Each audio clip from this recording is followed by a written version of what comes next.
हाँ बेटा लाया है लाया है।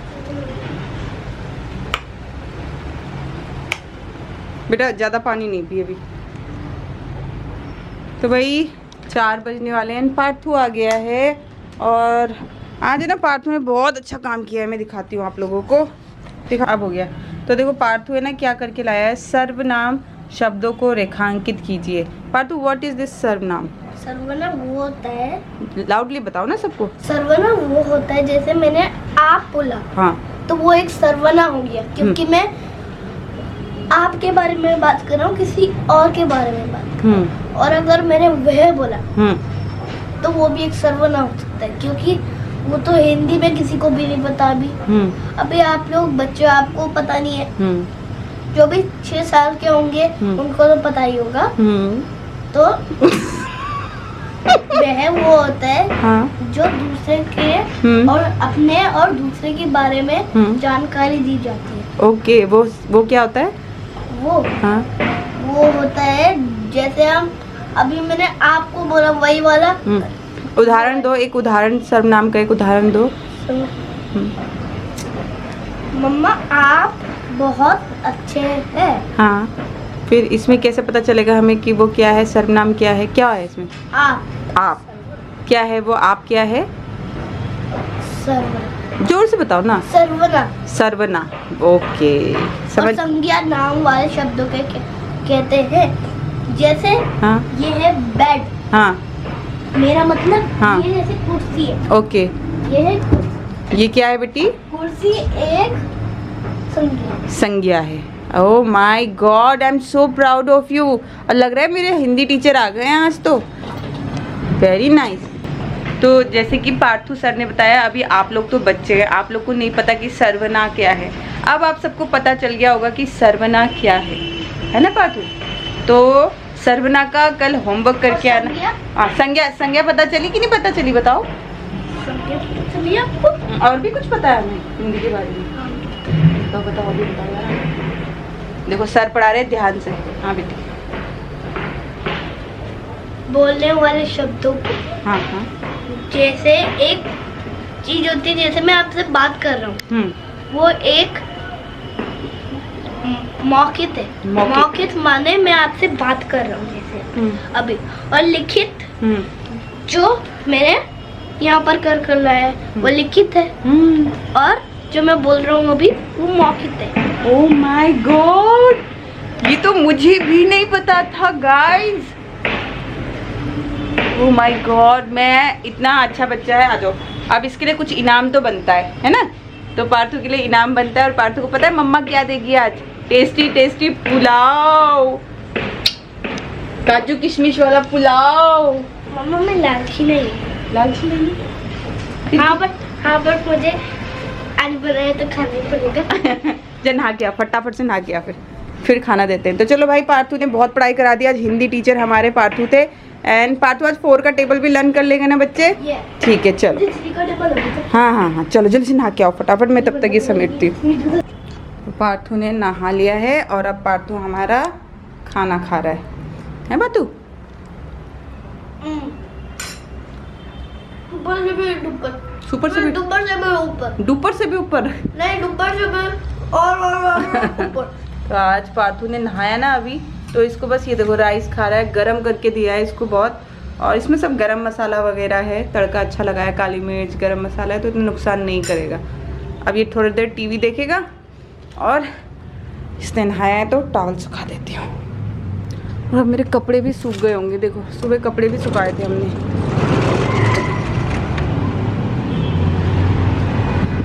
अनूप ने आज मेरे किचन साफ़ करने वाला कपड़ा भी धो दिया था। मुझे ना ऐसे टॉवल बहुत अच्छे लगते हैं किचन को क्लीन करने के लिए। तो ये गाइस यहाँ पे ना मैंने गोभी कट कर लिए। और अभी तो वैसे 5 ही बज रहे हैं, 5 भी नहीं बजे हैं। कॉफ़ी मैंने पी ली है, पार्थू की दवाई पिला दी उसको। और यहाँ पे नमक डाला है मैंने पानी में। इसमें ना मुझे एक कीड़ा दिख गया, अब फिर वो वहम हो जाता है मेरे को। एक कीड़ा दिख गया मुझे इसमें और मेरे को वहम हो गया। मैंने बोला ऐसे नहीं पका सकती अब इसको। तो मैं क्या कर रही हूँ, गुनगुने पानी में, गुनगुना क्या मतलब एक बॉयल आने दूंगी, नमक डाल दिया है, थोड़ी सी हल्दी भी डाल दूंगी। और इसको थोड़ा सा गर्म कर लेते हैं ताकि कीड़ा वीड़ा ना रहे इसमें एक भी। दहशत लगती है गोभी खाने में। अरे गोभी का सीज़न आ गया, कीड़े क्यों हो रहे हैं आई डोंट नो। हल्दी भी डाल देती हूँ उबलते हुए पानी में और अच्छे से उबल जाएगी। तो मैं ना थोड़ा जल्दी बना रही हूँ खाना आज, 5 भी नहीं बजे अभी, तो मैं आज थोड़ा जल्दी खाना बना रही हूँ क्योंकि एक तो रात को भी ना ये लोग बेचारे 12-1 बजे आए, पता नहीं कितने बजे आए थे, हम लोग कहते 1 बजे आए थे हम लोग, और खाना नहीं खाया था इन लोगों ने। फिर ये लोग मीटिंग पे निकल जाते ना, और ऐसा ऑफिस वक्त तो है नहीं कि भाई इतने बजे से इतने बजे का एनी टाइम मीटिंग फिक्स होती है, कभी भी ये लोग जाते हैं। तो खाना अगर बना पड़ा रहता है, खा के जाते हैं, तो मैं भी निश्चिंत हो जाती हूँ, उन लोगों को भी फिर वहाँ पे ऐसा नहीं रहता कि भाई खाना नहीं खाया। और आज मुझको पार्लर भी जाना है, जैसे मैंने सुबह आई थिंक बोला था कि नहीं बोला था, आज मेरे को अंडर आर्म्स करवाने हैं। बहुत ही अजीब सा फील होता है यार, मतलब कट स्लिप पहनो और वीडियो में ना ये दहशत रहती है। कई बार ऐसे हाथ पाथ उठा देती हूँ मैं, और फिर बाद में जब मैं एडिट करती हूँ तब दिखता है तो मुझे अच्छा नहीं लगता। तो पार्थू का हेयर कट भी कराना है मुझे। तो आज वेडनेसडे है ना, तो मैं सोच रही हूँ खाना बना देती हूँ, रोटी आटा गूंद के जाऊँगी एंड सब्जी बना दूँगी बस। आज मैंने बिल्कुल भी एडिटिंग नहीं किया अभी तक, बिल्कुल भी नहीं। जय भगवान जी, अभी तक बिल्कुल एडिटिंग छुई नहीं है आज मैंने।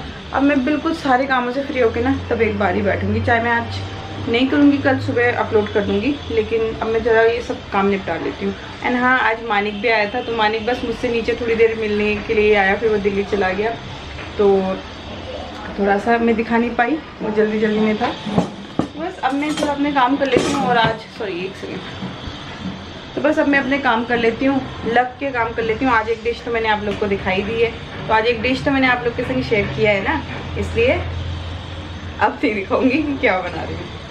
चलो हे गाइस, तो मेरी यहाँ पे सब्जी बन गई है, और आज है ना, आज मैंने शूट नहीं किया लेकिन सब्जी बहुत टेस्टी बनी है, आप देख सकते हो। आज मैंने कुछ डिफरेंट तरीके से बनाया, ये देखो, लेकिन मैं शेयर नहीं कर पाई और मैंने शूट नहीं किया। एनीवे, मैं जल्दी ही इसको दोबारा ट्राई करूँगी ना, तब आप लोग के संग करूँगी। गोभी का सीज़न आ गया, डोंट वरी, लेकिन बन गई। मैंने ऐसे ही चखा ना, तो बहुत टेस्टी लग रही थी यार, हो जाता है कभी कभी। आज ही शूट नहीं किया और आज ही बहुत अच्छी बनी। अच्छी कैसे बनी मेरे को कैसे पता चला, क्योंकि मैं नमक चाख रही थी, तो एक अजीब सा मतलब बहुत ही उम्दा फ्लेवर आया। अब मुझे किसी आंटी की सब्ज़ी याद आ गई, साउथ इंडियन आंटी ने एक सब्ज़ी बना के दी थी पत्ता गोभी की, उसमें कुछ नारियल था, कुछ तो कहते हैं उसको, ड्राई सब्ज़ी थी, मुझे नहीं पता, लेकिन वो बहुत औसम थी, और वैसी सब्ज़ी मैंने कभी नहीं खाई दोबारा। और ना वो फ्लेवर है ना, मैं बहुत बार ढूंढती रहती थी, तो आज जब मैंने ये सब्ज़ी चखी ना, मुझे वो फ्लेवर याद आ गया। तो मैं जब नेक्स्ट टाइम बनाऊंगी ना, तब आपके संग शेयर करूंगी। कुछ नहीं डाला है, सिर्फ नमक मिर्च हल्दी के अलावा, और बहुत अच्छी बनी है, तो मैं आपको ज़रूर सिखाऊंगी। अब मैं जा रही हूँ आटा गूंदने, 6 बजने वाले। तो चलो आज फिर से एक कहानी सुनाती हूँ आप लोगों को। आप लोग मुझे काम करते हुए भी देखो, और एक बहुत ही पावरफुल कहानी भी सुनो। देखो, सबको सब कुछ समझ नहीं आता, लेकिन जिनको समझ आ जाए बस मेरे लिए काफ़ी है। 1000 लोग इस वीडियो को भले ही देख ले, लेकिन आएगी सिर्फ 10 लोगों को ही समझ।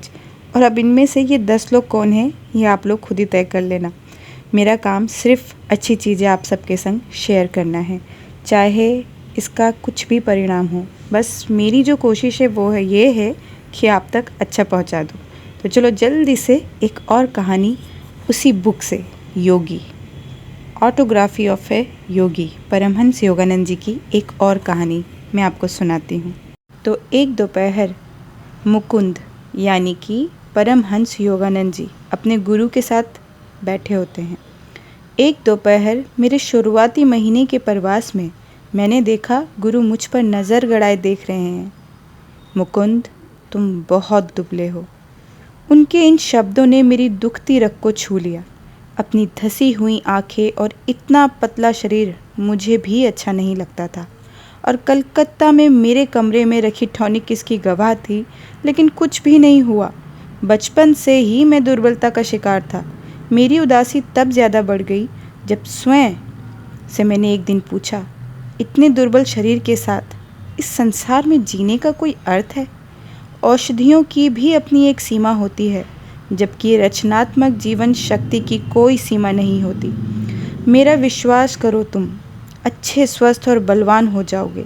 श्री युक्तेश्वर जी के शब्दों से मुझे विश्वास हो गया, इस निहित सत्य का अपने जीवन में सफल प्रयोग कर सकता हूँ। इतने चिकित्सक जिन्होंने मेरा उपचार किया था, वे मेरे अंदर ऐसा विश्वास नहीं जगा पाए थे। दिन प्रतिदिन मैं अपने को निहारता। 2 हफ्ते बाद अपने गुरु के गुप्त आशीर्वाद से मैंने इच्छित वजन पा लिया, जो अब तक मुझसे दूर भाग रहा था। पेट में हमेशा से रहने वाले विकार दूर हो गए। बाद में मैंने अपने गुरु के दैवीय आशीर्वाद से अनेक लोग जो भयंकर बीमारियों, टीबी, मधुमेह, मिर्गी के दौरे, पक्षाघात जैसे रोगों से पीड़ित थे, उन्हें ठीक होते देखा है। लेकिन मेरे से ज़्यादा कृतज्ञ अपने गुरुदेव के लिए कोई नहीं हो सकता है, जिन्होंने मेरी दुर्बलता से मुझे मुक्ति दिलाई। फिर युक्तेश्वर जी मुकुंद को एक कहानी सुनाते हैं और कहानी सुनाते हुए वे कहते हैं, कई वर्ष पहले मैं भी वज़न बढ़ाने के लिए आतुर था। श्री युक्तेश्वर जी ने मुझसे कहा कि एक बार बीमारी के बाद विश्राम करते हुए मैं बनारस लाहिड़ी महाशय के पास पहुंचा। महाशय, मैं बहुत बीमार था। मेरा वज़न कई पौंड घट गया है। मैं यह देख सकता हूँ युक्तेश्वर, तुमने स्वयं को बीमार बनाया है। अब तुम सोचते हो कि तुम दुबले हो। ऐसे जवाब की मुझे मेरे गुरुदेव से आशा नहीं थी। फिर उन्होंने मेरा उत्साह बढ़ाते हुए कहा, लाओ मुझे देखने दो, मुझे विश्वास है कल तक तुम बेहतर महसूस करोगे। उनके शब्दों को एक गुप्त उपचार की तरह मैंने मेरे मन में स्वीकार किया। मुझे दूसरी सुबह आश्चर्य नहीं हुआ जब मैंने अपने शरीर में स्फूर्ति का अनुभव किया। मैं अपने मास्टर के पास गया और विस्मय भरे उल्लास से कहा, सर, आज मैं बहुत अच्छा महसूस कर रहा हूँ। सचमुच? आज तुमने स्वयं को शक्ति से भर लिया है।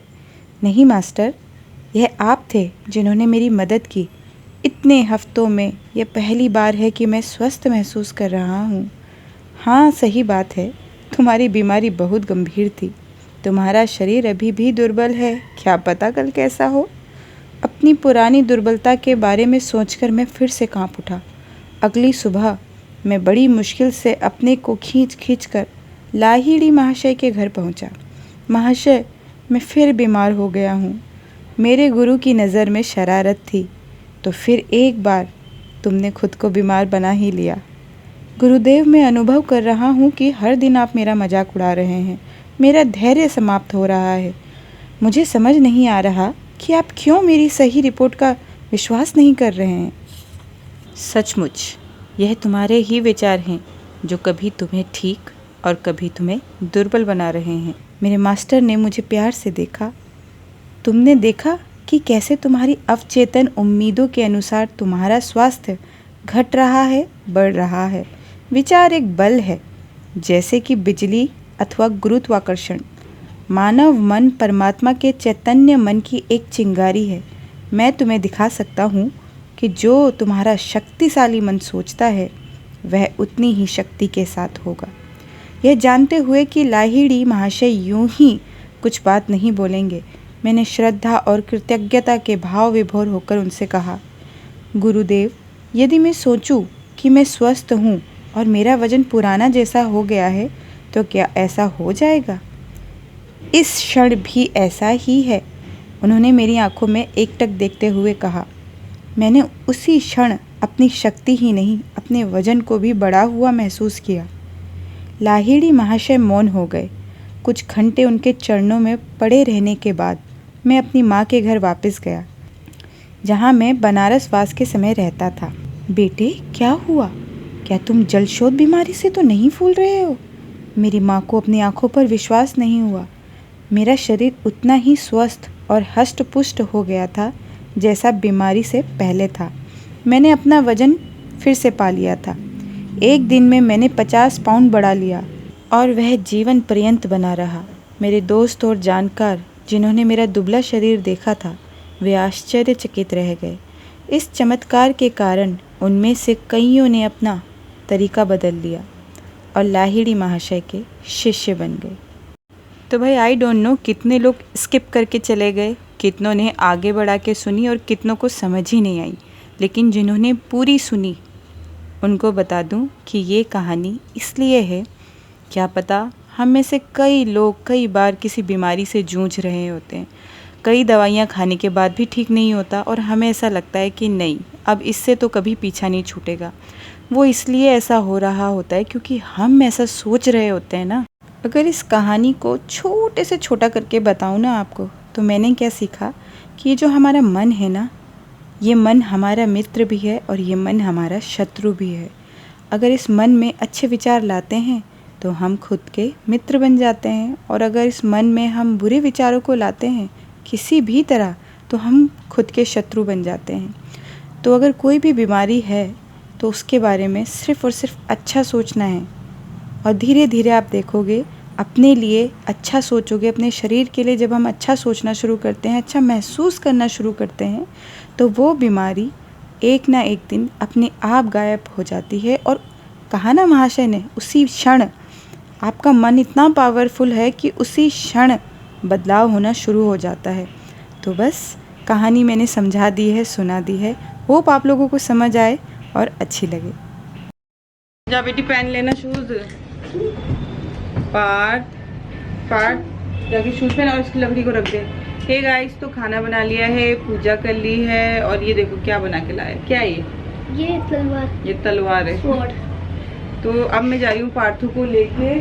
7:30 हो रहे हैं, घर का सारा काम कर लिया मैंने। पार्थू का हेयर कट करा के आती हूँ। बहुत बड़े बाल हो रहे हैं, इसको गर्मी लगती है, बेचारे को पसीना पसीना हो जाता है। तो अनुपन विराज तो भी आए नहीं, तो बस जाती हूँ मार्केट और इसका हेयर कट करा के लाती हूँ। शूट तो वहाँ पे नहीं करूँगी कुछ भी, तो कैमरा यहीं पे है। हाय, मैंने इसको बोला देख मैं पार्लर जाऊँगी, वहाँ पे इसको लेडीज़ के बीच में नहीं बैठना पड़ेगा, और तू अपना हेयर कट कराना, उसके जस्ट बगल में ही पार्लर है, मैं अपना काम करवा के आ जाऊँगी। तो थोड़ा हाय राम, पार्ट हाँ, ये उल्टे काम मत करो, चार्जर खराब हो जाएगा बेटा। कुछ भी करते हो। कहाँ से लाएगी मम्मा चार्ज? फोन कैसे चार्ज होगा फिर? और भी चार्जर है। सब चार्जर नहीं लगते, ऐसे नहीं करते हैं किसी भी चार्जर के साथ, गलत है ये। तो चलो गाइज, मैं जाती हूँ पार्लर और इस व्लॉग को भी यहीं एंड करती हूँ। मिलूंगी कल और एक नई दिनचर्या के साथ। तब तक और अपना ख्याल रखना, खुश रहना, स्वस्थ रहना। Bye bye my beautiful मौसियों।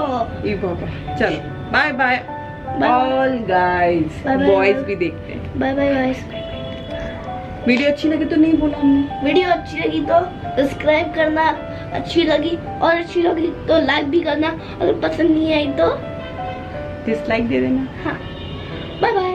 पर कुछ तो करके जाना। चलो बाबू नहीं करो प्लीज प्लीज पार्थ प्लीज, चलो।